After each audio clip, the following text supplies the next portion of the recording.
What is going on, guys? Welcome into the sit down here on the Built in Buffalo Network's Facebook, YouTube, and Twitter. Of course, this is the sit down presented by Duff's Famous Wings. I'm your host, as always, the Sauce God on Twitter at Buffalo Sauce God. Joined here today with a special guest replacing Mafia Montage is Izzy, the host of the Redzone Report. And actually, I've been able to talk football with Izzy before, but Izzy, how are you doing this evening?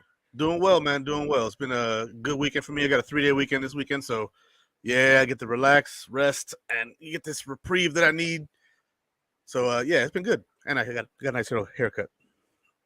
Feeling good. Hey, haircut is always a fresh thing that is sometimes necessary, especially with the conclusion of the 2022 and 2023 NFL season, with the Super Bowl concluding in the Chiefs ending up winning in an incredible fashion. A game that was definitely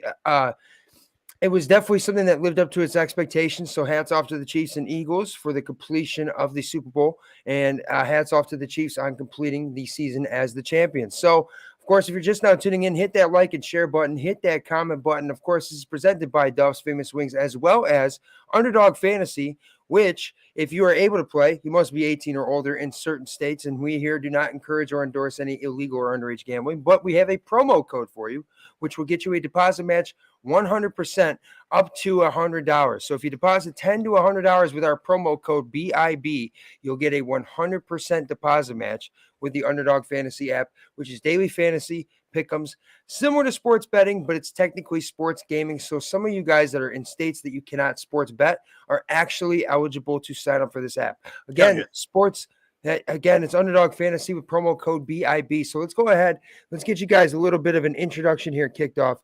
And let's get to our show because we've got tons of great content, whether it is our first round draft pick, Jordan Poyer's interview with Pat McAfee, all that and much, much more right here in the sit down on the Built in Buffalo Network.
Yes, this is the sit down presented by Duff's Famous Wings, and that is live here on the Built in Buffalo Network's Facebook, YouTube, and Twitter. So if you're just now tuning in, hit that like and share button. Begin to hit that comment button because we got lots to talk about, and we want to hear what you guys out there in Bills Mafia have got to say as well. So if you're tuned in on Twitter, hit that retweet button and do yourself a favor. Come on over to YouTube. Press the like button, hit the subscribe button, and then you can join us on the comments because for some reason, Twitter does not allow you to comment and for us to see it. I don't know why, but that's how it goes. If you're tuning in on Facebook, hit that like and share button. And again, if you're on YouTube, don't forget to hit that subscribe button. So it is, of course, the Sauce God here, joined with Izzy. Let's talk first here, buddy. We've got 200 days in the countdown. Yes, 200 days exactly until the start of the 2023-2024 NFL regular season. Izzy, how do you feel about the length of time that we've got here? It's too long. It's too long. It's too damn long. But luckily for us, the NFL has done something to make the process fun. So it's too long, but let's enjoy the ride. Amen to that. Now, look at this. Roy Collins says, I actually watched the XFL game earlier. Cold, windy day, so I figured why not? Now, Izzy, you were just talking with me. How do you feel about the XFL season? First thing I noticed is that their officiating is better than the NFL's officiating. It's not even close.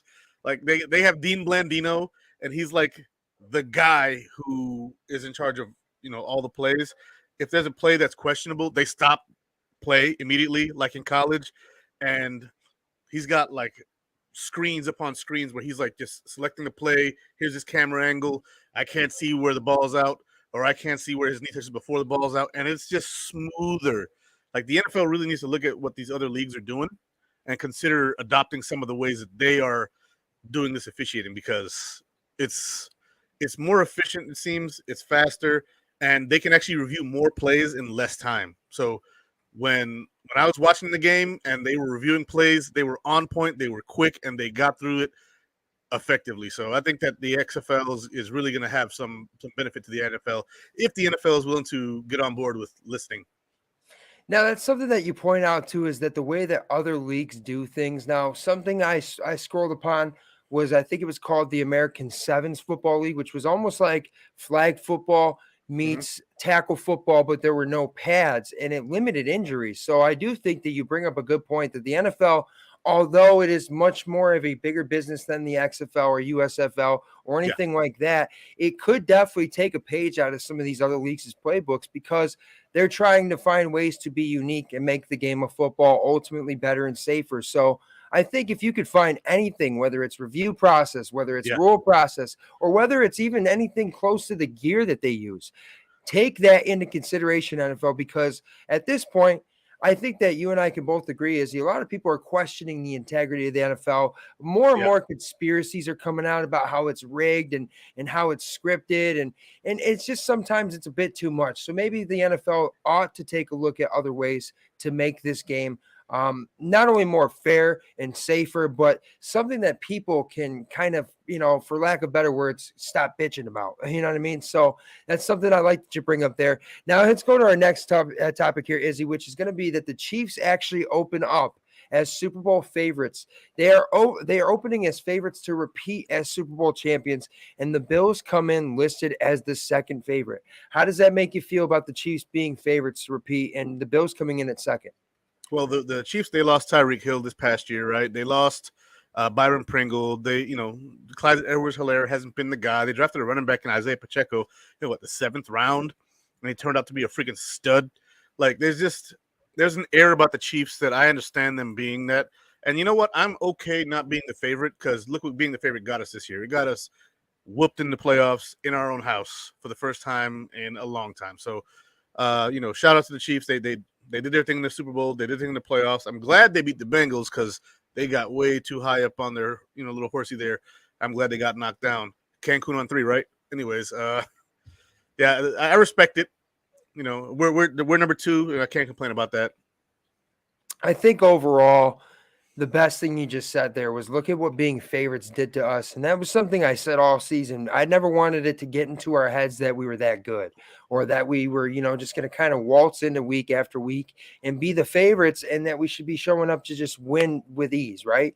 Because you'll hear Sean McDermott talk about it all the time, just how tough it is to win in this league. So I think for the Chiefs to open as favorites to repeat is a little shocking to me, just because of how hard it is to repeat in the NFL, championships. The last time we've seen back-to-back titles was the Patriots in the early 2000s.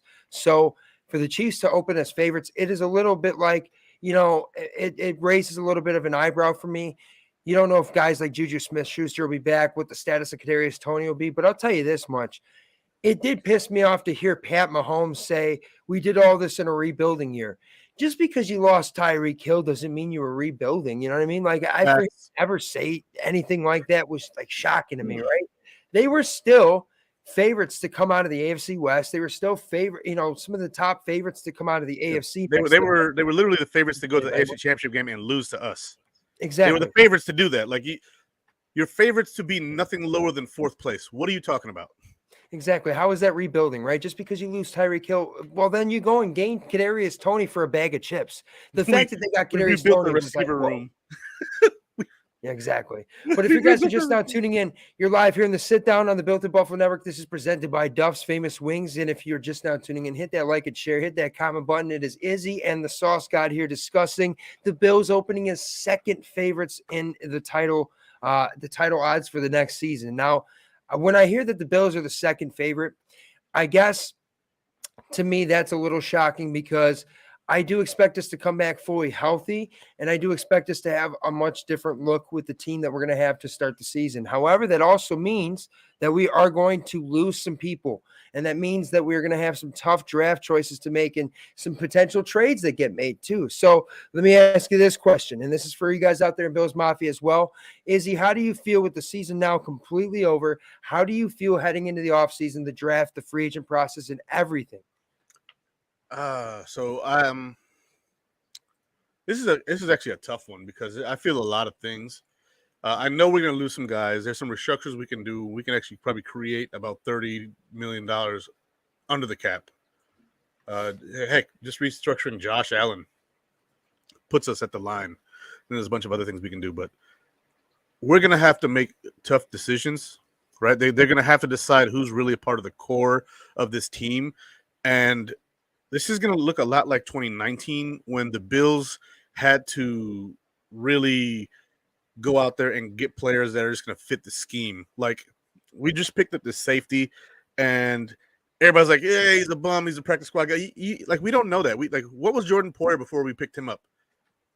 Like, we didn't know he was going to be an All-Pro. He signed for like $11 million in Even 3 Micah years. Hyde was limited in his production with Green Bay to the point where had no idea he was going to be All-Pro. But he got paid, though. He got paid like $35 million. Jordan Poyer got paid like $12 million for 3 years.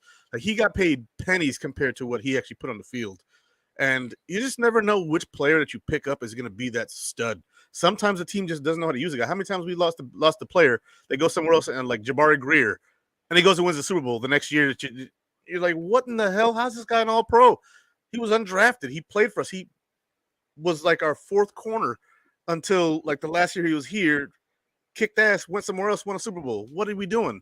And this is something that we talk about as Bills fans, but it's like, we're going to have to make decisions, and we're going to have to do like those teams that won those Super Bowls, that picked up those players from other teams that were useless to those other teams, and make use of them. And then that's kind of exciting to me because it's like, again, like 2019, 2018, when we were signing guys that no one wanted, like, Jordan Poyer, Micah Hyde, and making use out of them is going to be something that I find exciting again. Like, we're gonna have to restart this process again, and now is the year. I think 2019 also kind of was when, we go and sign guys like Cole Beasley and John Brown, and they come into the 2019 season, and that ultimately starts to show the progression of Josh Allen as a passer.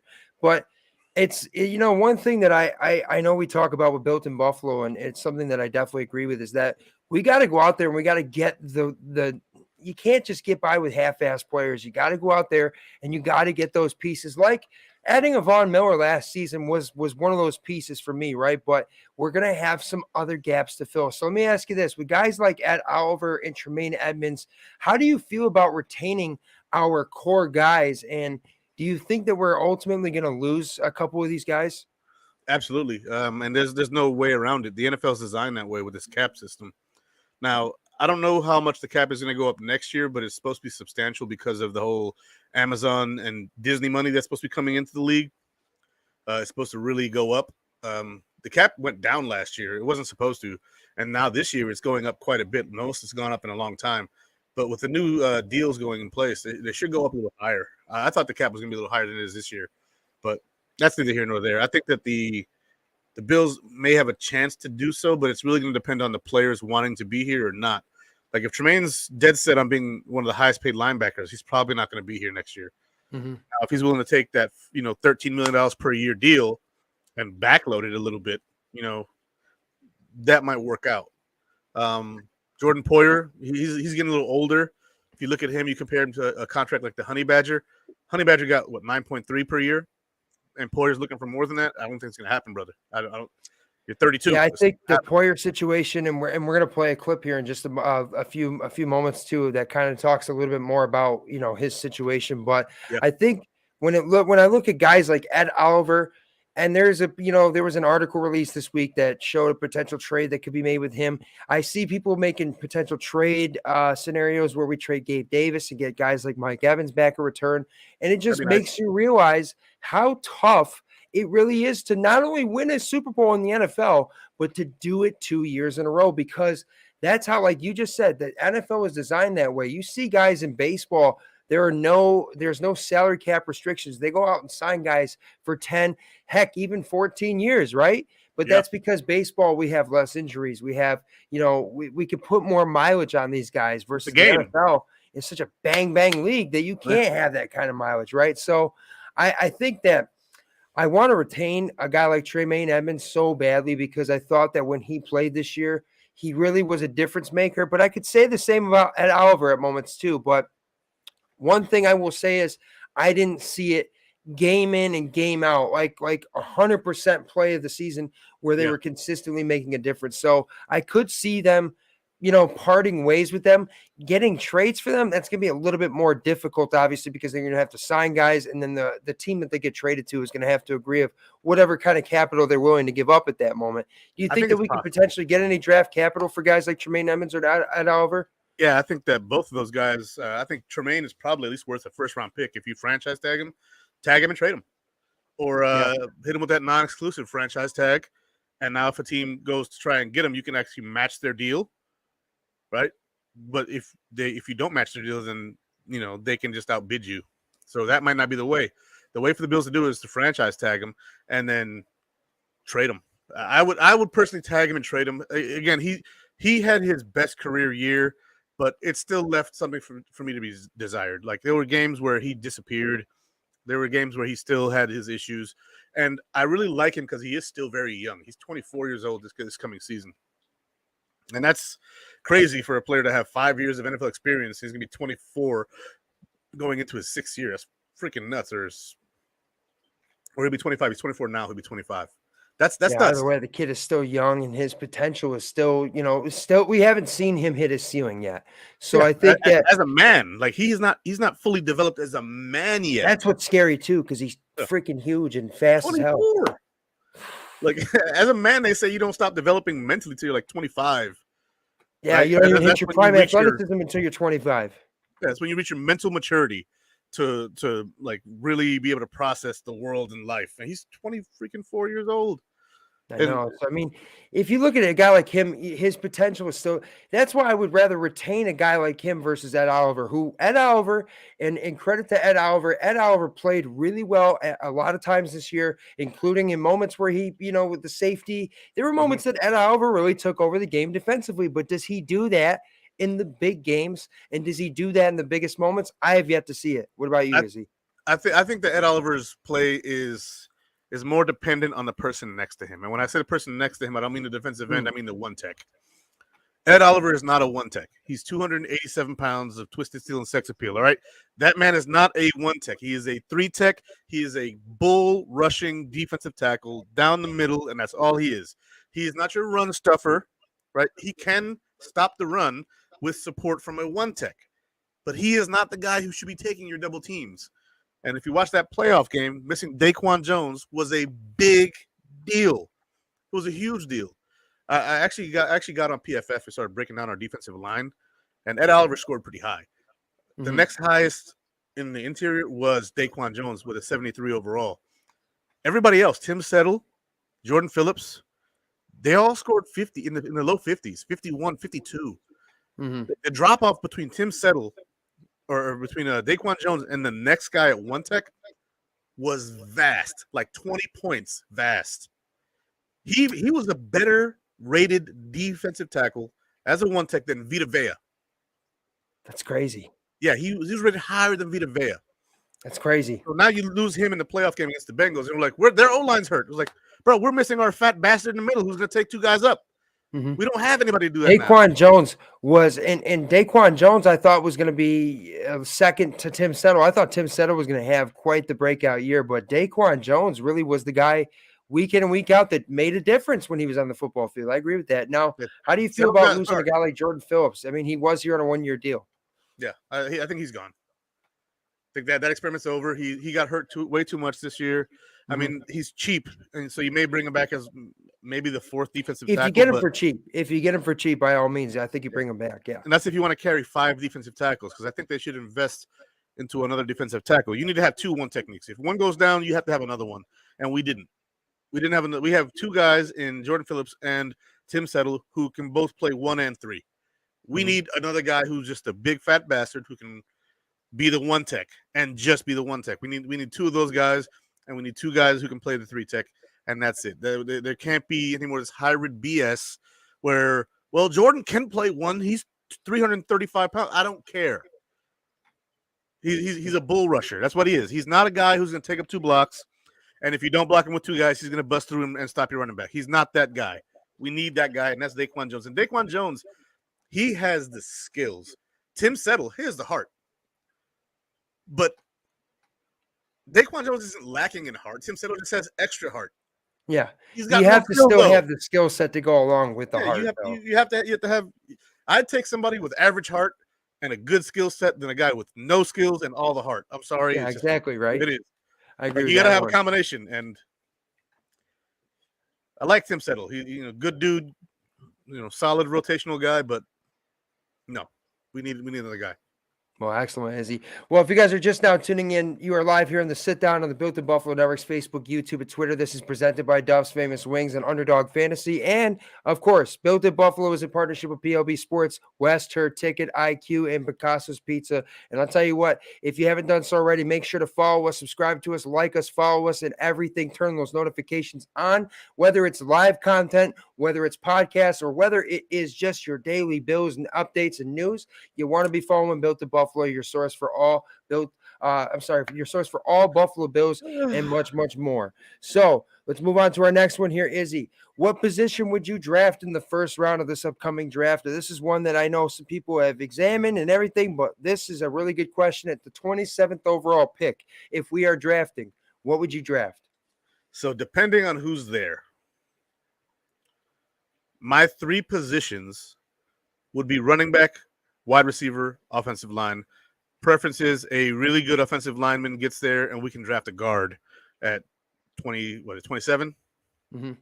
So, yeah, I would take the best guard on the board unless if Bijan Robinson's there, give me Bijan Robinson all day.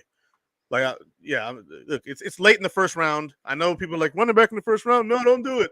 Shut the hell up. It's the 27th pick. It's damn near second round pick, right? And then you get a 50-year option on the kid. So you don't have to pay him a whole bunch of money. No.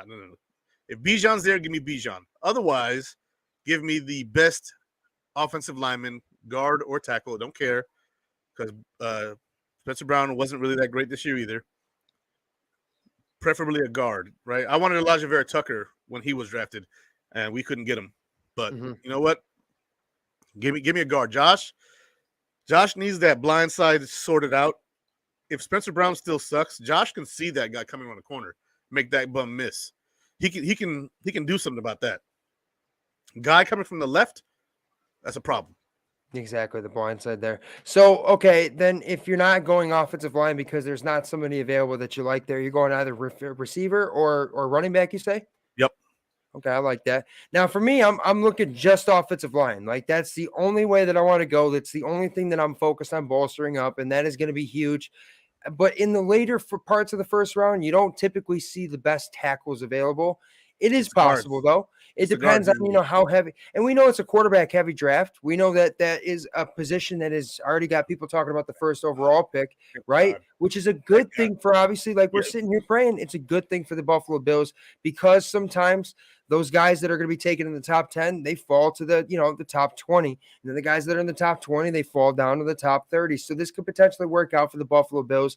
I think they got to look offensive lineman, because it is definitely the area that we are weakest in, and that was definitely the weakest area coming into this season as well. And as much as I love Deion Dawkins, he is traditionally a guard, so we still need to really get him a dominant left tackle. That's one thing that the Miami Dolphins did. They got Taron Armstead this season. They got a really good offensive tackle where that can make the world of a difference, especially when you have guys like Chris Jones and Frank Clark for the Kansas City Chiefs, who are game-changing defensive linemen. When you have those kinds of guys coming at you, right? And I agree with Roy here. He says first choice O-line, if not wide receiver. Now, the reason I bring this up is because the receiver position, why are we looking at drafting that in the first round? Because we might not have Gabe Davis next year. Gabe Davis, although a fourth-round pick, will be a free agent after this year and could command some money that we might not potentially be able to play or to pay. So is that the reason that you would look at drafting receiver in the first round, Izzy? Yeah, receiver. it really depends on who falls there too, right? Because there's a bunch of receivers in the first round. There's a bunch of first-round graded receivers. Just like last year, corner was heavy, and we needed a corner. We got the last real first-round graded corner in Kyrie Elam. I mean, granted, a lot of those grades were wrong because Tariq Woolen in Seattle, drafted in round 2, was a steal where he got picked up. But yeah, receivers another pick, another slot I would pick, and it's not necessarily because Gabe Davis might not be here. It's because I don't think Gabe Davis is a true number 2. I think Gabe Davis put up big numbers this year. A lot of that was because he's just a really good deep threat, which is crazy because his 40 time isn't that great. But who cares about all that when you can run a route, get past somebody, and catch the ball when you're wide open. His problem was contested catches. At one point in the season, he had a 17% drop rate. That is unacceptable. Yep. That's unacceptable for my number 2 receiver. I can't have it. So for me, Gabe Davis is your 4th receiver at best because your 3 is, generally speaking, your slot. And I expect to see a lot more Khalil Shakir this coming year. So yeah, me too. I hope. I mean, Gabe, that's the only reason that I wouldn't look at receiver in the first round is because you did pick up a guy like Khalil Shakir last year, who, although a 5th round pick, really looks a lot like a first round talent to me and made plays consistently, didn't make those drops like Gabe Davis. Now, I will say credit to Gabe. I think a lot of what he experienced struggle-wise this year was due to injury, whether it was his foot or his ankle or something like that. But his drops were definitely inexcusable. And for me, that's a good enough reason to take a look at that position and take a look at, it has nothing to do with Stephon Diggs for me. It has everything to do with guys like Gabe Davis and Isaiah McKenzie not potentially being here after this season. So that's what I got, as far as the receiver position. But it looks like Roy Collins was one to agree with us, and he has a good question here. How upset would you be if Bean takes a defensive tackle or a safety in round 1? I wouldn't be mad at those either. If we lose Jordan Poyer, I mean, you got to have somebody back there, right? And you don't want to be stuck with – look, Jaquan Johnson's free agent. DeMar Hamlin's coming off that injury. The only safety we have really on the team are Dean Marlowe and freaking Micah Hyde, who's coming off that neck injury. He's one more neck injury away from being done for his career. I don't know if the Bills don't move on from Micah. There's no guarantee that he plays again, too. Yeah, if they're moving on from Jordan, they may just move on from Micah. They are a tandem duo, right? They play okay without each other. Jordan still played very well. They play much better together, though. I agree with that. Yeah, when they're together, like they think with one brain. It's like an F-22 having a drone, right? The F-22 is like, all right, I'm gonna do this, and then the drone, you just go ahead and take that up there, and they don't even have to think about it. They just process it and it goes. That's just how it is. You may need to restart. I appreciate it. I'm a military man. Yeah, F-22 with the drone. I love that. You got the Raptor with the drone up there. I could just see it, But of course, I agree, though, that safety is not really the worst position to address either. Guys like Kyle Hamilton that went to the Ravens last year are incredible playmakers defensively that, hey, you can get them in the first round, especially later in the first round.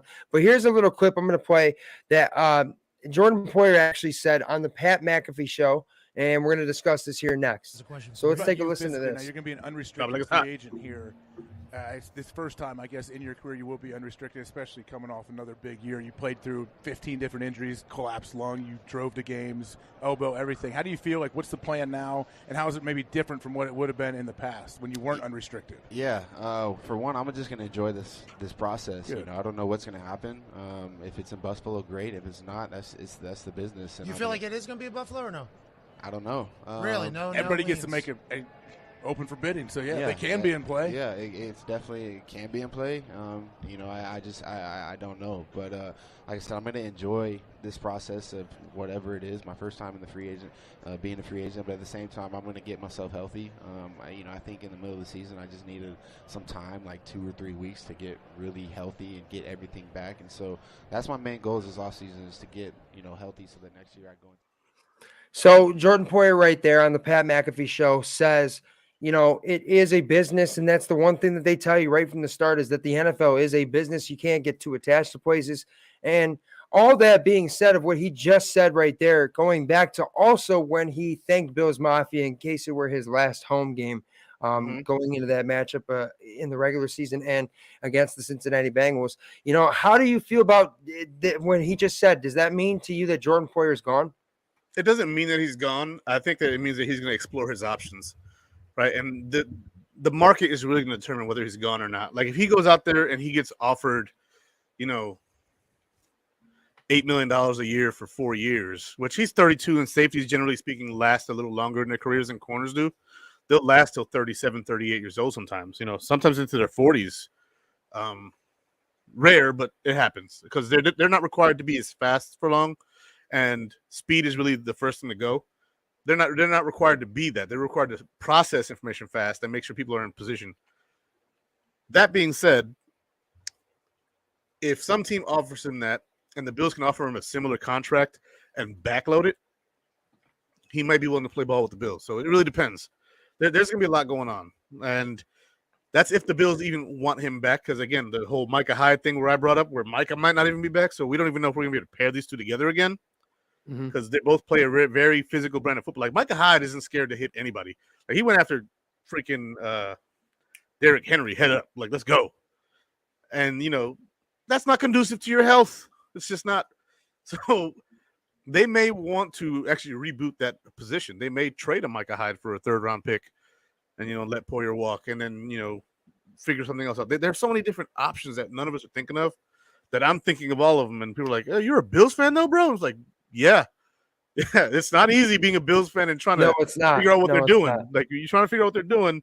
But Bean has done some crazy stuff before and pulled off some nonsense. You're like, what is going on? And, you know, again, they picked up players who are like, all right, well, you know, they're pretty good. We're, you know, well for the best. And then they're like, oh, wow, they're awesome. So we'll see. I think it means that he's gone. And I don't think that, well, actually, when I look at it one way and then I start to kind of think about it in this way, I think maybe he's not gone and maybe he's just trying to leverage his hand a little bit. And I mean, at the end of the day, he wants to get paid, but I think more than wanting to get paid, he does want to be in Buffalo. But like, let's make sure that, you know, if let's say that he was going to get offered 15 million from another team, he wants to be getting 13. You know what I mean? He still wants to get paid, but I do think that he wants to be in Buffalo. And I think that everything that he has said and the way that he's approached it with the fan base indicates that he wants to be back here, but he definitely needs security for his future. And if anybody has earned the payday, it is Jordan Poyer. I mean, Jordan Poyer has done more than what we've asked of him. He has been all pro every year that he has been with the Buffalo Bills. And next to Micah Hyde, they're the best safety tandem in football. So, I mean, if you're going to bring both of them back, hey, it works out for us. And I think that those two on the football field is way better than just having one or not having either of them. I think that they really are that big of a difference maker. And I think that if we could have Micah Hyde and Jordan Poyer playing healthy all season long,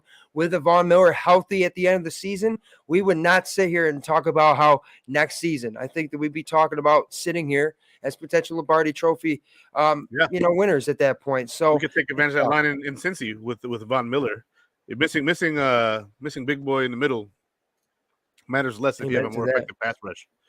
But I think that, you know, the whole Poyer thing, like if a team like, let's say the Jaguars offer some $15 million a year because they have a ton of cap space, he's probably gone, right?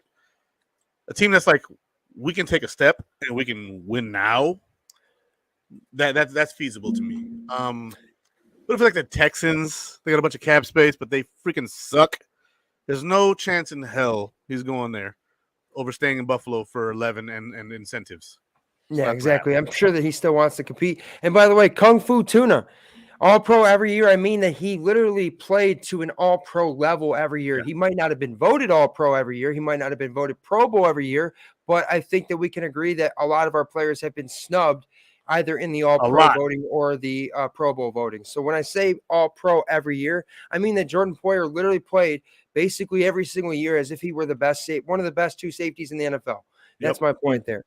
So moving on to our next one here is our signing as the new wide receiver head coach, and that is Adam Henry, who was most recently the co-offensive coordinator and wide receiver coach for the Indiana University Hoosiers. How do you feel about the signing, Izzy? I'm not really sure. I don't really know that much about the guy. I've heard that he's got some NFL experience. He went to the Hoosiers. You don't see a lot of Hoosiers drafted lately. in the NFL. You know, they're more of a basketball school lately. Yeah, they've been a big basketball school forever. Yeah, well, yeah, Indiana but you know, loves their basketball. in the 90s though, Indiana was actually both a basketball and football program. They weren't going 12-0 and, you know, winning national championships, but they were going to bowls and winning bowl games back in the 90s. Basketball has always been their thing, but still. However, you know, Villanova is also a basketball school, and we got Christian Benford from them. So, Truth. who cares? Like, This is his resume, by the way. He was most recently receivers coach and co-offensive coordinator at Indiana University.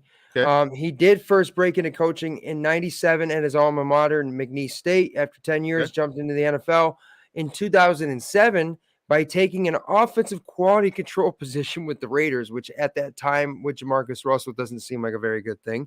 But he stayed there through 2011 and then moved to LSU, returned to the NFL in 2015 with the 49ers as receivers coach, beginning a roller coaster of job changes. So he's just kind of spent a little bit of time everywhere. He's also worked for the Giants, the Browns, the Cowboys, also before spending one season at Indiana. So it looks like right now we have no idea how Adam Henry is going to work out. However, we here wish him nothing but the best and go Bills. I have some positives in that. You said he went to San Francisco in 2015 and the LSU. Yep. So during those times, San Francisco had Anquan Bolden, they had Crabtree. LSU has always been a wide receiver university, you know, like that. They've always put out good wide receivers and good corners. So that to me is promising. But the rest of the resume is kind of like, we'll see. I agree with that too. So I think overall, you know, you hope for the best from this guy. There's not too much that's really going to tell us anything other than that. Chad Hall was a great receivers coach, so hats off to him and hope that he has success wherever he goes. I think he went to the Jaguars, and I hope that, you know, he has success as long as it does not interfere with the Buffalo Bills' success. So that is the signing for the Buffalo Bills at the wide receiver coach, Adam Henry, most recently the co-offensive coordinator at Indiana. So let's move on to our next segment here, Izzy, before we get to forget about it in the Gettin Saucy and before we let everybody get out of here. Bada bing, bada boom. That means the good things that we've seen from this world of sports, whether it's Bills, NFL, or just the world of sports. Izzy, what do you got for us? Good things in the world of sports. The XFL started, right? That's a good thing. And I'll go combat sports on this one, because, you know, so we're not strictly talking football here. Austin Trout made his bare knuckle debut yesterday, and go to something bad. He fought Diego Sanchez and lit him up. So yeah, it was a good night yesterday for combat sports. It was a good night tonight too. So, but yeah. So I think for me, the best thing that I saw in the world of sports was I was looking at the Chiefs' Super Bowl parade, and it looked like there was a clip where Pat Mahomes, after celebrating for so long, goes to take a picture with a fan and hands them the Lombardi trophy and walks away, right? You know what I mean? Like, hey, here you go. Here's the trophy, and then walks away. That was the best thing I saw in the world of sports, because I'll tell you what, since the Buffalo Bills have lost, I have not paid attention to sports, it feels like, at all. So that's what I did see. That made me actually kind of laugh a little bit. But let's move on to our next one here, He was Izzy. drunk. Forget about it. The ugly things that we've seen from the Bills, NFL, and the world of sports this week. Izzy, what do you got for us? Ooh, ugly things from the world of sports. Well, I mean, I guess technically the Super Bowl was this past week. So the screw-ups in officiating, I guess, still linger in the minds of fans of the NFL, and yeah, it's been pretty fugly out there. So they need to get that stuff squared away. That's one of the big things. They need to stop worrying about rule changes and being worried about being able to enforce the rules on the field, because yeah, it's been tough to watch at times. So for me, I got, and not to, you know, if this does offend anybody, I'm sorry, but what I got for forget about it is the fact that DeMar Hamlin had to apologize for what he wore to the Super Bowl. Adrian Peterson took issue with it. Come on, AP. Like, come on, dude. Like, we could all just draw up the things about your name and everything like that, but we're not going to do that. Of course, Adrian Peterson, I love him, even for what he did with his kid. You know, I'm not here to condone any of that shit, but how are you going to sit there and get sensitive about the guy who literally lost his life on the football field, was brought back to us, and is just wearing a jacket, trying to enjoy the best life, the best way that he can, right? So for me, that's what made me say, forget about it. That's just ugliness, right? All right, now we're going to move on to our final segment here. here before we get off the show. Of course, if you haven't done so already, hit that like and share button. You're tuning here to the Sit Down on the Built in Buffalo Network's Facebook, YouTube, and Twitter, presented by Duff's Famous Wings and Underdog Fantasy, and of course, presented by Picasso's Pizza, PLB Sports, Ticket IQ, and West Her. This next segment coming up is me getting saucy.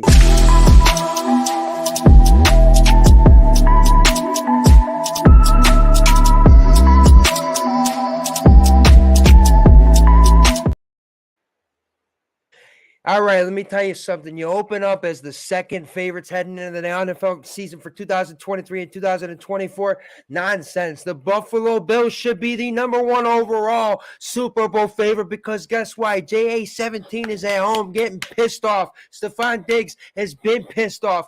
And we in Bills Mafia are pissed off, and we are not going to be satisfied until we are Lombardi Trophy winners and Super Bowl trophy hoisters. Because I'll tell you what, Izzy, next season, the Buffalo Bills are going to come with a full force and a cold front behind Josh Allen and the Buffalo Bills, offense and defense. And I'll tell you what, Kansas City, you might feel nice and comfortable right now opening as favorites, but be on the lookout for those Buffalo Bills.